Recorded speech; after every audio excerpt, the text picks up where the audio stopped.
There's more as you're walking along 10th Street. You may have seen that as you're walking, if you walk from the parking lot or whatever, just aged paint. Here's a first impression, and I guess again, if you see these things often, if you get used to them, if somebody asked me 10 years ago what's wrong with the church building, I don't know if I could have named you anything, honestly. I might have seen it, not noticed it. I might have seen it and thought somebody else, it's not my problem, someone else will take care of it. But I guess I ask as I go through some of these pictures to look at this like as if it were your own home. Would you be comfortable if that was the front door to your home, or the additional pictures that I'm going to show you? If you were having a big event like a wedding or a family reunion at your house and you're preparing, of course you're cleaning, decorating, maybe doing some last minute projects, would you be happy with these conditions? This is inside the door, old chipped and broken up tile that is on top of other tile that was patched temporarily. Again, kind of a first impression if we're welcoming somebody new to our church. This is what you see when you walk in the front doors, not really welcoming. You got bags of salt, offertory baskets, hand sanitizer, lost and found pile in the corner. Grocery cart. What was that? Grocery cart. Grocery cart, sure. Why not? Why wouldn't you have a grocery cart? Right? Here's the flooring. Right when you walk in the back of the church on the right, you can see it's pulling away and it's just old. You can see the subfloor underneath. There's another close-up. The pews are damaged, aged. The linoleum is certainly past its useful life. All the seams are popping, breaking, tearing. Can be a tripping hazard. Definitely not, doesn't look good at all. Here's one kneeler.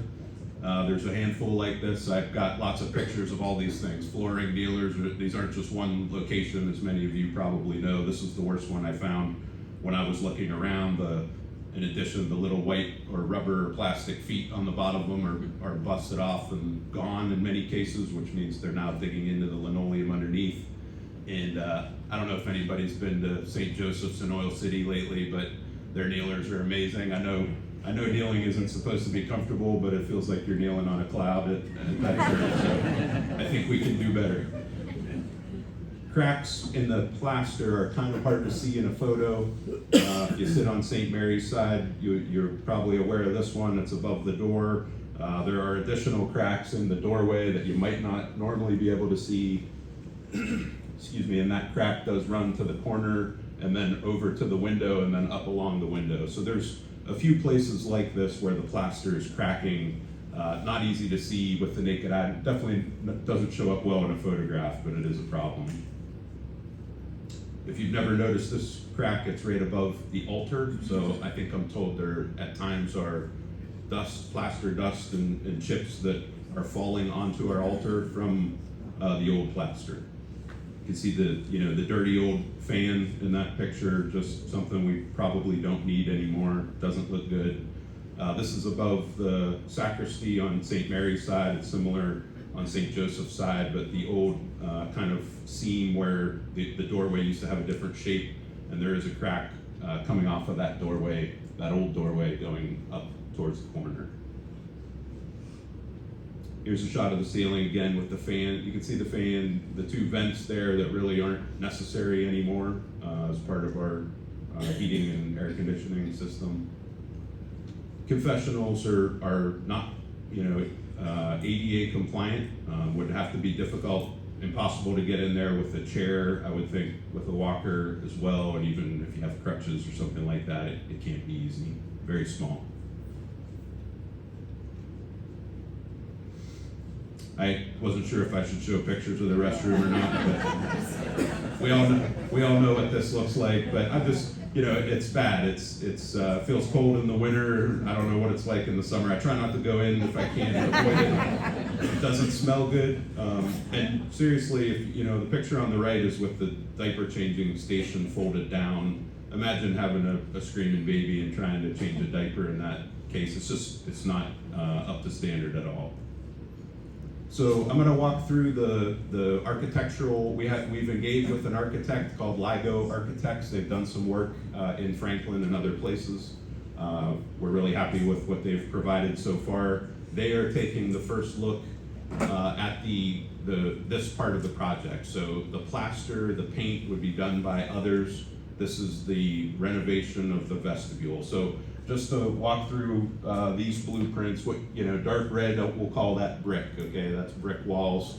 The exterior, the bell tower, the steeple tower, this L-shaped red wall obviously can't be moved. It supports the steeple.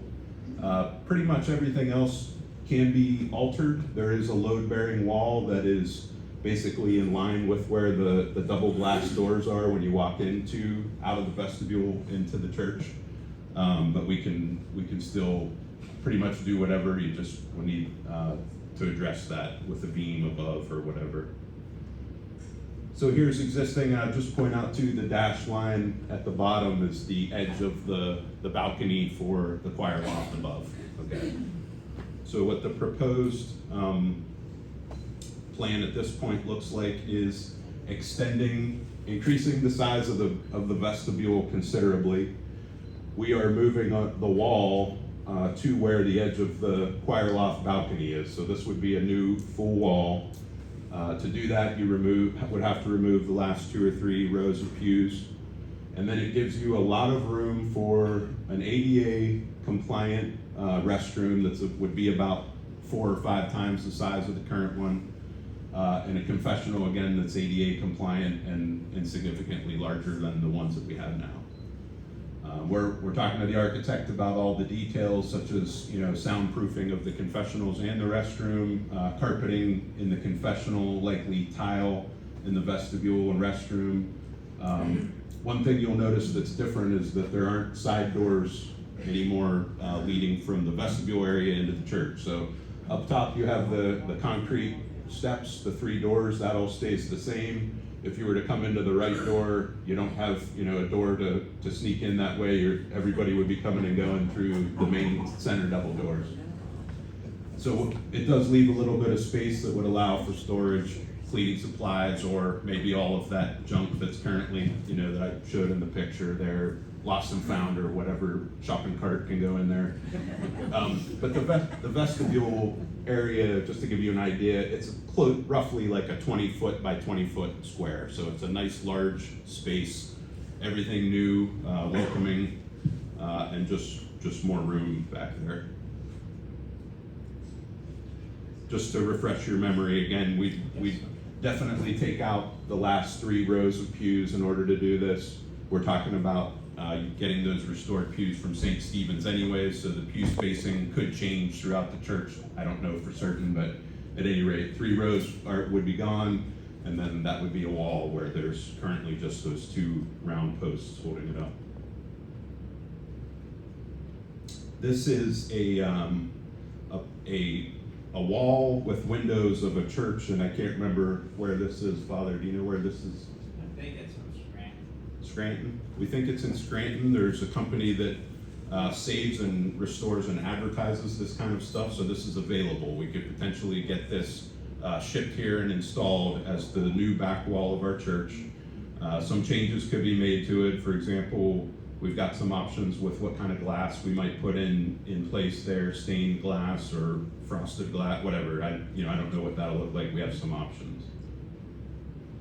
Here's another picture of it, and I do have physical copies on this table if anybody would like to look at those photos again.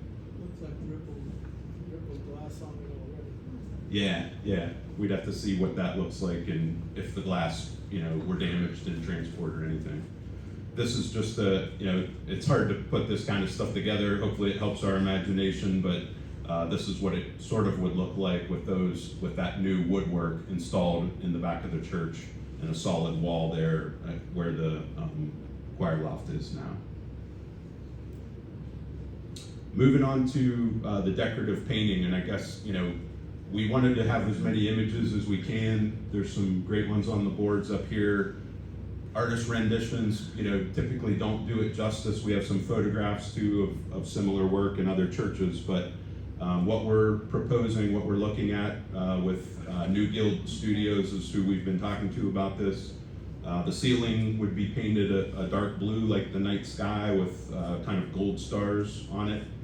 And then decorative painting basically everywhere and above the windows, and that's not on the wall that the window's on, but if you're in the center, this view's looking as if you're in the center aisle, so you can see, you know, the columns, the archways above, and then on the flat wall, before it turns into the, you know, the main center ceiling, would be medallions of Celtic saints. That is the plan. This isn't anything final, it's just, you know, one example of St. Cuthbert of what something like that could look like. Here are the 14 Celtic saints that I was not familiar with, if I'm being honest with you, but goes great with obviously the theme of our parish. This is just an image of what the whole ceiling would look like. So the squares are kind of, you know, if you're standing looking up at the ceiling, the squares are the columns. Of course, you have the Holy Spirit on the left here is above the altar, or the dove rather, and then the side ceilings near the windows could be a different color like shown there. This is a photograph of a church that used the same company.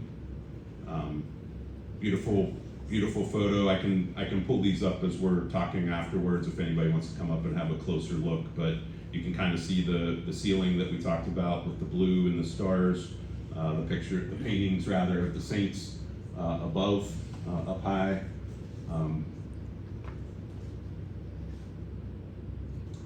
Here you can see a little more of the altar, and you know, just looking at the statues of Mary and Joseph, the painting that kind of frames around those to highlight those. Another view.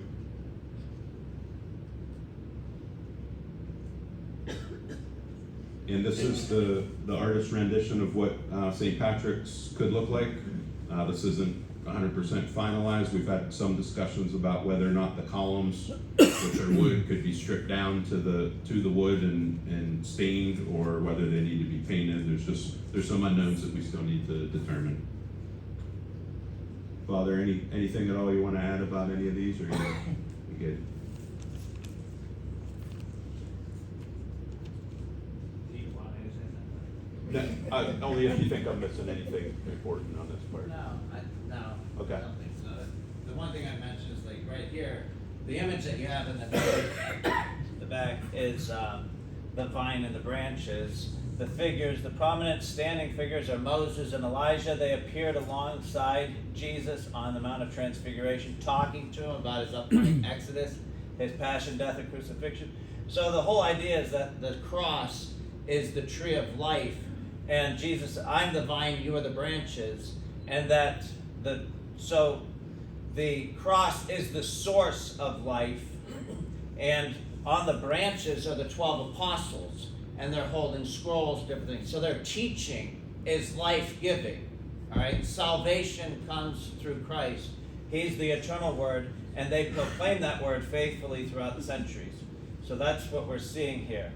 The whole concept is based on Augustine Willoughby Pugin. He was a pioneer in Gothic revival. You'll see a lot of his works in England, like some of the palaces, the Big Ben he designed, and so the world in the 1800s was going a different direction. He said it was false facades. It was a neoclassical age, and it was all white. And there was false understanding of Gothic architecture as just plain stone. And so his biggest influence was in his writing.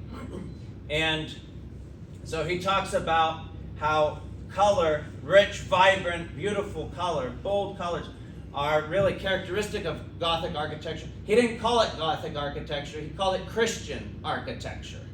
And that was his controversial, push, is that he was trying to re-Christianize the West that was becoming more and more pagan, as can be seen in Gothic and in the neoclassical era, right? So you'd see buildings that looked more like Rome and Greece, right? Greek architecture. So, I won't talk more because I'll talk forever, but. Thank you. There's a different view of the rear of the church then with the hopefully the new woodwork below and the painting above. You can see the Stations of the Cross can, again, kind of like the statues in the front, can be kind of framed in this way, highlighting the architecture that we already have, which is beautiful.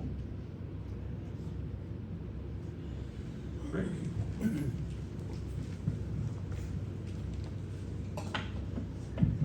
So thank you, Brian. I'm just gonna go over some of the numbers. I'm sure you're all wondering how much it's gonna cost. And so I got the job of going over the numbers with you. And we kind of broken these down into phases. And we see phase one is a vestibule, which as Brian stated, we've already engaged an architect. And that process will involve opening up the entranceway, remodeling the bathroom and confessional. Those will be handicap accessible, as he stated. Architect, engineering, as you can imagine, we gotta move electric, we gotta move HVAC, a lot of different things are gonna come in engineering. We've gotta make sure it's structurally sound, because we're gotta keep that choir up there, right? We don't want anything to happen to that. And God forbid the organ, right? So, a lot of engineering, and we already had a structural engineer in and looked that all over. And the vestibule screen and installation and any modifications to that. So we think that is a pretty good estimate of $500,000 for that part of it. Good news is we already have that money and we're proceeding, planning to get that all done. Phase two then is the plaster and the paint. Brian showed the plaster. We sure wouldn't want to put all the money in a painting on that crappy old cracked plaster, would we? And then have a crack again in a year or two. So getting the plaster redone and some of the painting around the windows and things, the base painting is gonna run about $800,000. Scaffolding, 12 months rental, labor up and down, $270. 12 months, guess what? We're not gonna be going to church over there for 12 months in this project, okay? Artwork and icons, that's $641. That would be phase two. Phase three would be the pews and the wainscoting. That's gonna be purchasing the pews, hopefully, from the Wall City Church. We're gonna have those refinished, and we're gonna be putting wainscoting up in the church, restoring the wainscoting in the church, and new flooring in the church, looking at wood flooring in the entire church. That's gonna run a little over $230,000. And phase four items, we have the altars, the high altars, $150,000. The window frame coverings for stained glass windows, that's $176. They're gonna re-cement all the windows from the outside, restore any woodwork that needs done on the outside. And then every window is gonna have a new, updated, protective covering on it. They'll all be custom made. There's 25 windows, believe it or not. And so that'll all be done by that company. Sidewalks, $106,000. That's pretty much repairing all the sidewalks that are broken out here on this street, 10th Street, almost the whole length. A little bit around the corner. About half of that though is to redo the sidewalks and the aprons at the new parking lot across the corner over there. As you know, the sidewalks are horrible. The aprons are in bad shape too. So about half that money would redo that area over there. The tower, $595. I think we talked about this one other town meeting. Our tower, they would take the existing tile off the tower. It's been painted for some reason years ago, and as you know, it flakes off all year. So they would completely remove all the tile, restore any of the decking that needed done, and totally redo that tower. It's gonna be about $595. And we gotta be protective with the dust and the lead chips, cause that's lead paint up there. Landscaping, just general landscaping around, you know, over here where we tore down the new school, getting things all looking nice. Do fencing, you know, some of this fencing is pretty bad shape. Looking at about $55,000. And then scraping and painting the church windows. We're kind of in between stripping the windows versus just scraping and painting them. So we're trying to get estimates on both of those and kind of see where that goes and how much money it's gonna be to have them stripped, so. Total cost, looking at about $3.6 million. And, let's see, next up will be the money guy.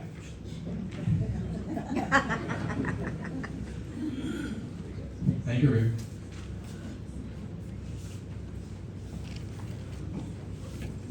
Just an interjection here. Some of the, no, not some, but all of the artwork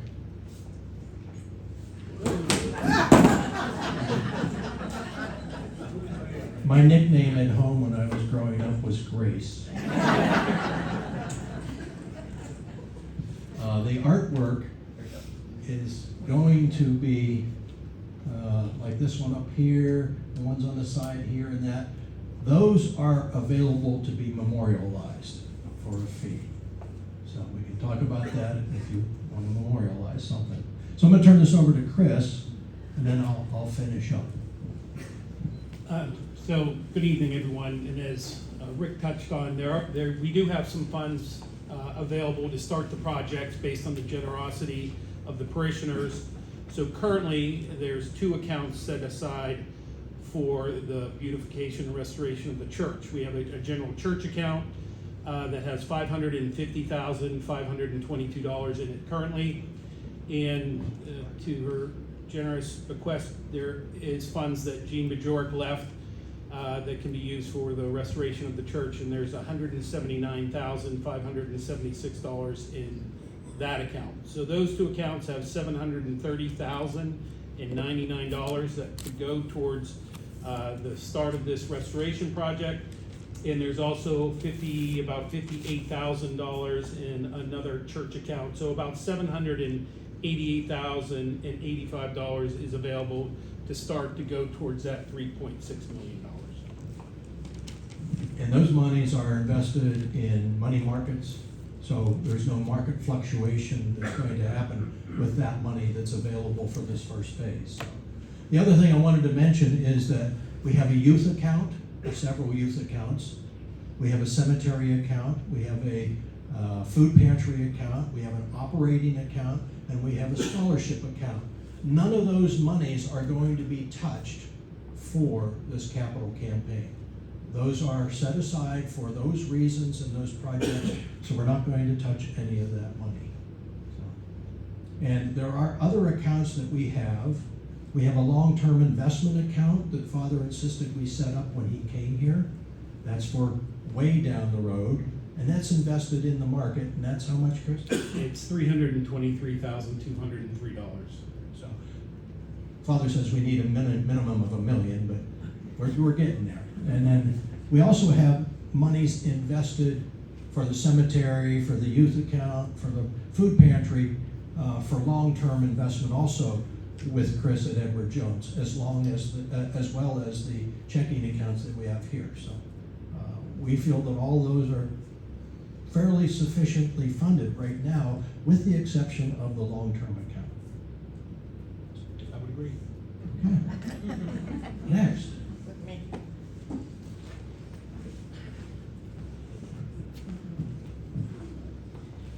Hello, I'm Kathy Horner, still president of the parish council, but we've transitioned. It looks like a great group, so, but I have been working with these guys, and they're very dedicated, very knowledgeable, much more than I, but it's been a real project. So now that you've heard from Brian and Dick and them about the financial and the architectural presentation, I'm sure a lot of you have a lot of questions. So as you leave this evening, this kind of has changed since I wrote the speech, but as you leave this evening, each household will get 1 copy of Alorica. Unfortunately, today, Seneca Printing had some machinery breakdown, so we only have 50. So, some of you will get them. I'm asking that if you know, I'm sure most of you will be at Mass, either through the week or on Sunday. We're hoping to get the majority of them tomorrow. So, Heidi and I stuffed some tonight with some of the information in there. So hopefully that's what, but it will provide you, like Brian said, a closer look at the renovation plans, along with some stories, and then a detailed breakdown of the 3-year campaign. We want to make sure that you know it's over a 3-year period. Inside the magazine, you'll find, like Dick and them said, the brochure, you'll have a prayer card, and then this is the important pledge card. This card includes a suggested family giving plan over the 3-year period on this side, and on the back it has for all of your information and your pledges. You can return these either in the offertory basket, in the near future, like at the masses, or you can mail them in. We have provided an envelope in here as well with the St. Patrick's address on it already. And what else?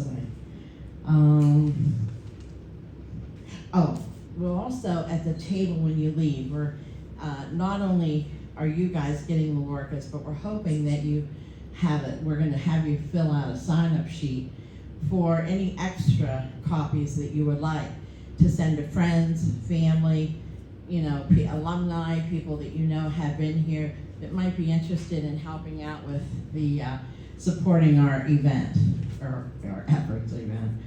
I also ask that you prayerfully consider supporting this 3-year campaign, and that you'll be able to make a one-time payment, an annual gift, or pay monthly over 3 years. Thank you for your time, thoughtful consideration, and your continued support of our parish community. Father will have a few extra words here, just a few words. And then we'll take questions. Well, I thank all of our committee members for their hard work, and for everyone on our Lorica committee, and Adam Guthrie too, who helped put these materials together.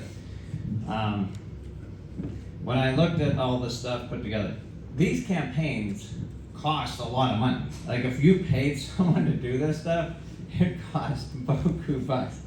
And they don't do anywhere near as good of a job as the parishioners. That image, the church they did, what's that? Last time it was 75,000. Oh, they said last time this parish did a building project, it cost $75,000 for someone to run a campaign. All right, so the church that you saw with the blue sky and gold stars and the Virgin Martyrs and the white high altars, Gothic altars, that was my last parish. We did a similar project, and what I'm saying is that I think I wanted the parish to do it. I wanted you to see the quality of the parishioners here, their abilities, their talents, and everything. And I think this brings it to light, that when you see this, not only can things be done, but they can be done to the highest quality, right? And I want the church building to look like you. If you go, and I don't mean to make comparisons between parishes or even other churches, but if you go anywhere, and you come back here, and I want the church to look like what Ray and Marty do in the kitchen, like what Deb Dreyer does at the food pantry. I want it to look like what the choir sounded like the other night, when they did a Marian concert. I want it to mirror and reflect the quality of the people who go to church here. And when I go to this, my family comes from out of town, and they're like, wow, that was really nice. Oh my goodness, I wasn't expecting that. That's what they say every time you guys do stuff. So, and I think that's what we see when we look at these different materials. So, I thank everybody for their hard work in accomplishing that. The other thing that I do differently as a pastor, I don't hire out firms and different stuff. The other thing is, I lose my train of thought, but, just a second. Oh, in terms of reaching out, like some pastors schmooze and do all this stuff. I'm not a politicking type of person. I'm not very diplomatic. I don't know if you can tell by my speech, but and I feel very strongly that the people here are of the highest caliber, the highest quality, and that I don't need to go and ask them, that they've always been generous, and that they'll naturally be generous if it's something they believe in and they want to support. And I think that they will respond beyond my expectations, because that's who they are. That's their nature, right? So I don't go out and approach individuals like that. I know that's different. And the other thing too is that I rely on the parishioners to transmit the material and information. There's a huge base out there that would want to support this project, that have people who have roots here. And so you have former parishioners, you have family members, you have friends, and you have alumni from the school that would want to support a project like it, or that could support. And it might take the right person. I'm not that person, right? I don't know them. I may never have met them. They may live far away. And that's when we would look to you guys to send them a Lorica magazine and the information, and to talk it up, and to be enthusiastic and say, you know, we really think, because some of these projects that Dick mentioned, the memorial with the Celtic saints, or the high altars when they're installed, or the vine and the branches, different items, furnishings, they could be memorialized in groups. It doesn't have to be an individual memorial. So family members can come together, and even classes, like the class of 67 or something, whatever, you know, they could come together and memorial and make a significant contribution. So that's what I think would be beneficial, and I would leave it up to the parishioners to take initiative on that, you know, and that could help. So, all right, with that being said, I'm just gonna close with my closing remarks. I hear a lot of different things, you know, so I'm trying to respond to the things that I've heard. As we bring the meeting to a close, I want to leave you with 3 simple truths. Clear, direct, worth carrying with you. First, the parishioners are worth it. You are worth it. Your families are worth it. Your children and grandchildren are worth it. This parish does not exist for bricks and beams. It exists for souls. It exists for people. Every dollar invested, every effort made, every sacrifice offered is ultimately an investment in you and in the generations that will follow you.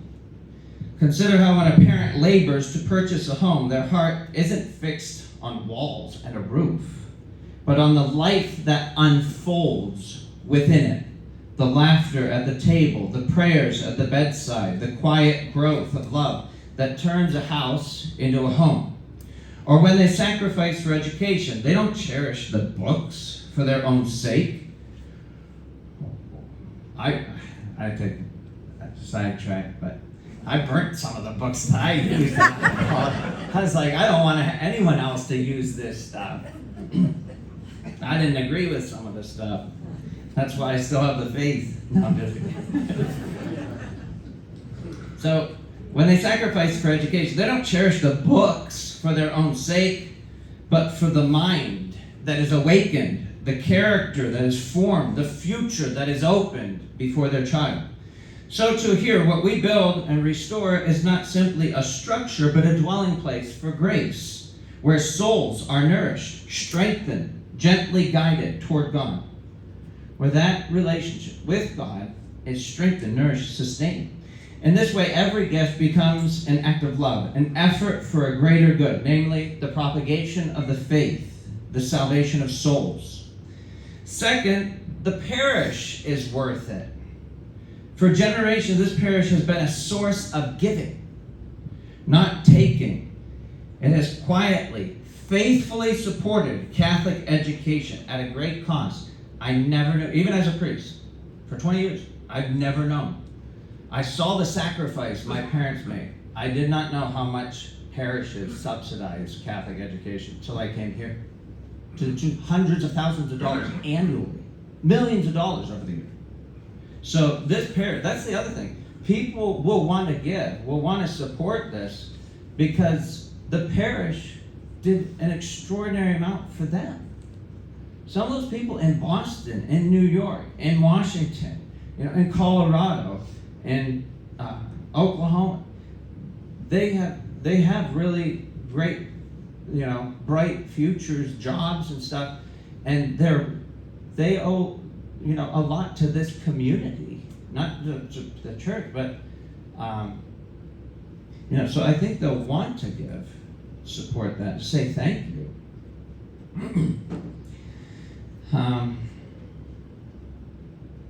So the parish is worth it. It has quietly and faithfully supported Catholic education. It has stood behind charitable works, fed the hungry, reached the poor, extended care to those who are often overlooked. It has contributed generously to the missions and served with humility and constancy. Yet beyond these visible works, because we're talking about social work, right, lies an even greater mystery. The prayers that were whispered here, that might have saved souls, right? It might have changed the direction of our lives. Thank you, Mom, for praying for me, because I would, The sacraments received, the souls reconciled, the hope restored in weary hearts. Here, faith has been kindled and rekindled time and again. Here, burdens have been lifted, lives redirected toward God. This parish has never been a drain on the community. I say that, pause, because they said, make some closing remarks, something you want them to take with you. I want that to be heard. This parish has never been a drain on the community. It has been a multiplier of grace. It has taken what it has received and returned it, transformed it as a light for others.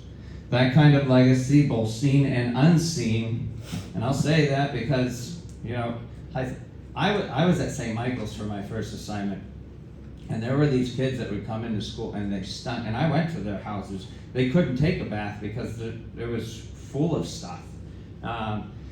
And they would come and they would take a shower in the nurse's office and have a change of clothes, but all the things that those teachers did, the sacrifice they made, the supplies they bought, everything they did. So when I say seen and unseen, some of the people know what I'm talking about. It doesn't happen by accident, and yes, it's worth esteem. Third, and this must be said plainly, if St. Patrick's is not worth this size of investment, Franklin is not worth that size of investment. That's what we're saying. That's translating, all right? If St. Patrick's Church is not worth saving, doing something extraordinary, then nothing in Franklin is worth saving, right? Why? Why do I say that? Because to remove St. Patrick's, and what remains is not merely empty space, but a quiet erosion of memory, erosion of mission, erosion of meaning, purpose. For a community without God is like a body without a soul, capable of motion, but lacking life's deepest purpose. It is here, in places like this, that a community remembers who it is, what's its purpose, what America, a small town, right? America is, to whom it belongs. It is here that love is ordered, suffering is given meaning, and hope is kept alive. A godly community does not arise by chance. It's cultivated, protected, and handed on. This parish tells a story, not just the past, but a living, breathing community that still matters and must continue to matter. What we're doing here now is not excess, right? It's not luxury. I would argue that it's necessary. So let's talk about what's necessary. That we labor, that we work, that we toil and accomplish what we can when we can, for a night is coming where no man can work, our blessed Lord said. What else matters? What else is necessary? That we do all things with generosity, with a sacrificial spirit, that we refuse to be complacent and choose to be magnanimous. What else matters? What else is necessary? That we reject any whitewashed, sterile representations of faith and embrace a vivid, colorful, bold representation of faith that is alive. We're bridging the gap with the project from existence to excellence, from survival to vitality. We're choosing vision over inertia, just as those before us built with courage and belief. And when, not if, but when this work is completed, people will look at this church with wonder, just like they see everything else that you guys do. Wow. But it shouldn't surprise them, because we walk by faith, not by sight. And faith believes, it builds, it accomplishes great things. Right? Jesus said it has the power to move mountains, to uproot mulberry bushes. So those are my closing remarks. I do want to leave you with hope. You see these numbers and you're like, wow, that's an extraordinary amount. That's very ambitious. That's very aggressive. I heard those same things at my last parish. So the last parish, they said, you'll never do it. It's impossible. And the bishop, for 3 years, he said, just do part, just do part, just do part. I said, well, wait. Well, they raised all the money and didn't have to take out a loan. And we were able to do all the project, not just some of it. And then I got different things. I'm remembering a lot of things that happened back then. And I don't want to be negative about the diocese, but we were able to do everything. And they said it was too aggressive. All their financial gurus said, oh, your capability is only to raise, what was half of our goal. And we raised double. When we look at this type of project, we think it's aggressive, bold, but a few people have come forward already and given substantial gifts, and one member of the community parish has given $1 million to the project.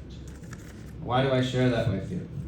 Because I think it bolsters our spirits and gives us hope that this is possible, right? The other reason is because it's commonly believed that about 40 to 45% of the overall project will, they look for a small group of very generous people to help bolster, boost, and propel and springboard the campaign. So we're actually looking for, another substantial gift, sizable gift. Because what does that mean? It means that we can ask the artists to start doing the work, because they can't do that overnight. And so whatever we have up front, it'll act as a springboard. We might be able to start the project in January, for example. So that's why I share that with you.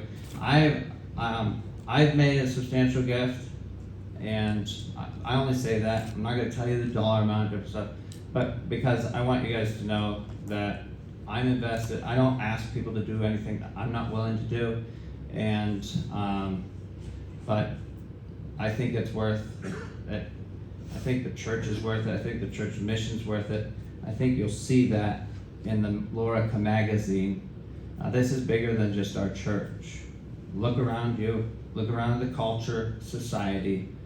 And it's the choice, you know, between being bold, courageous, strong, aggressive, or allowing, you know, being passive, right? And allowing things to take a different turn.